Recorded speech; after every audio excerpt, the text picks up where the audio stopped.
This was a human place. It is not yours. It is now, isn't it? The elders did not tell us everything about this world.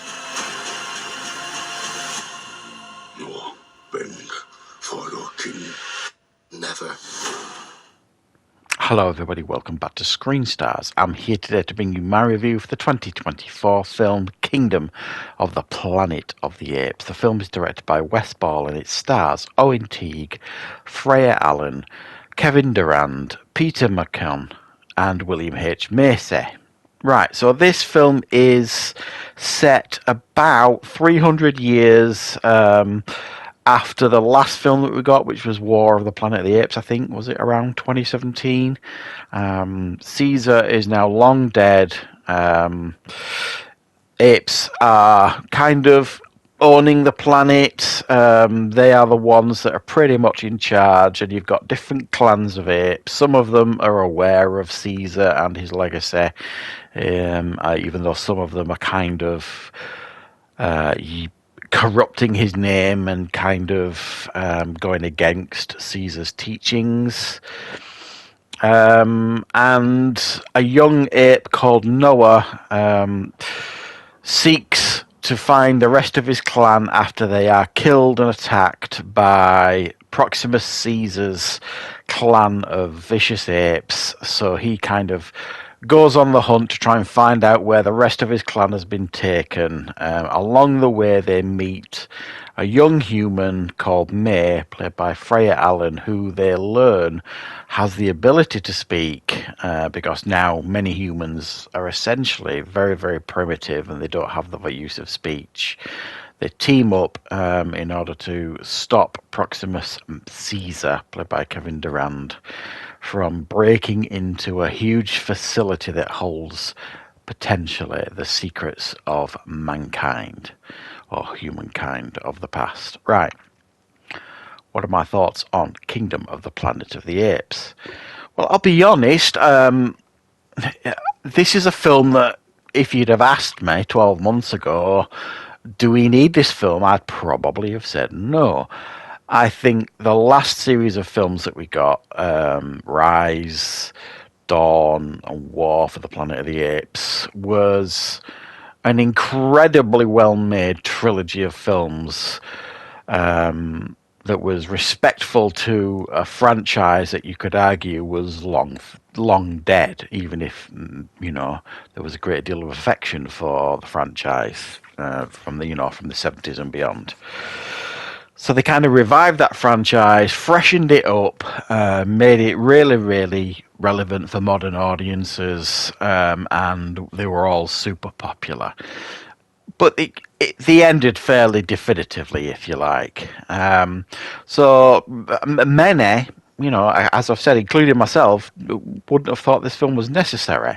However, after watching it, you could still make the point that did we need this film? But you can't argue that this film is not a really superbly made film and very, very watchable and entertaining. And it absolutely is. And it fits very, very comfortably alongside the previous three films. So I'm definitely happy to report that the quality of the last three films remains here with this one, and they have attempted to kind of tell a fresh story.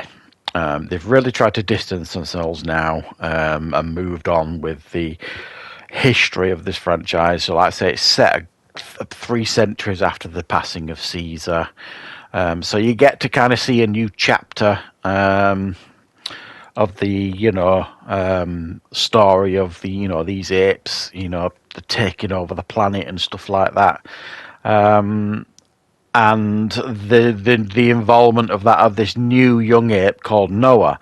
Now, what I will say is, I probably would have preferred to see a different ape kind of become the new figurehead of this franchise. Number one, I think Noah, the ape, looks too similar to Caesar. Now, maybe it's going to be written in the following films, because my understanding is there's going to be more of them, and why shouldn't there be? Because this is very good and it's making money, so you know there's going to be more. So there may well be the revelation in following films that he is a descendant of Caesar. That would make sense. But if he isn't, for me, he looks too much like Caesar. And also, as well, I don't know, there was something about his voice in this film that I don't know, it didn't seem to fit the face I was seeing on screen, if that makes sense. Everybody else's, apes-wise, did.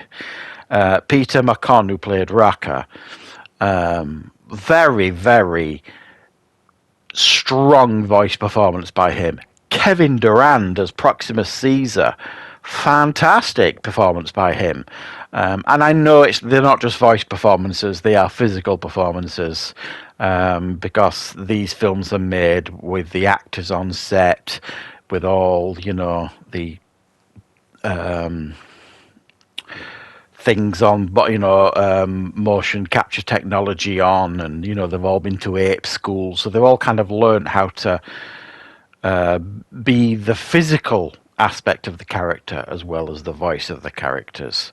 But I thought, for me, the standout here was Kevin Durand as Proximus Caesar, who is someone who is clearly the villain of the film, but it's a little bit more grey area. It's not like, the other films, especially the last series of films, obviously the Rise, Dawn, and War. Now, in Dawn and War for the Planet of the Apes, there was a very, very clear defined villain in those films. And in this one, yes, as I've said, Proximus Caesar is clearly the villain of the film, but it's not just as simple as that. And they do play around in the grey area a little bit. He essentially is just wanting to progress his species forward, uncover the secrets of the past. He yearns for knowledge of human history and the past and all this kind of stuff in order to better his own species. So you could argue his heart's in the right place to some degree. It's just the way he goes about it, and those under his command, or the way they go about things, and the corruption of Caesar's teachings that they kind of go off, aren't at all what Caesar taught, really, in the large from a large perspective.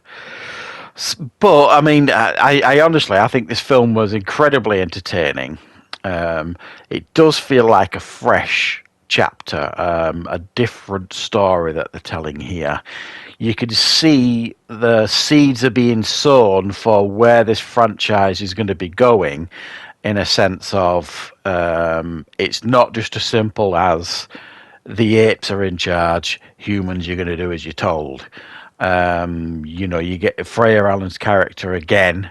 I suspect in the films going forward is going to be a massive part of these films, and not just as an ally for the apes. She's wanting the best for her species, humankind, for example. So it definitely, shows at the end of this film and gives you a fairly clear indication as where these movies are going to be going next. And I suspect going forward that that we are going to get some pretty intense confrontations once again between the apes and humans, sort of thing. And I'm interested to see where these next series of films go. I'm definitely on board. There was a lot of this film that I really, really enjoyed. I thought there was some lovely moments. I thought it looked spectacular. The effects are absolutely flawless. That's something you could always say about these movies, right from the first one, Rise of the Planet of the Apes, Dawn and War. They all look spectacular. They've all aged brilliantly, and this one very much looks the same. Looks amazing. So yeah, I think if you're a fan of this franchise, you're going to be very, very happy with this film. If if you're not that interested, then obviously there is not really much point in watching this. Can you watch this film without watching the other three? You probably could. As I've said, it's a completely fresh new story. But it will, if you haven't seen the other three and you watch this, it will probably spark an interest in you as to wanting to go and watch the other three. And then it might even inspire you to watch the original Planet of the Apes films that are still many of them considered classics. So yeah, thanks for joining me, guys. I hope you enjoyed checking out this review. I will, of course, be back with plenty more reviews and content on the channel very, very soon.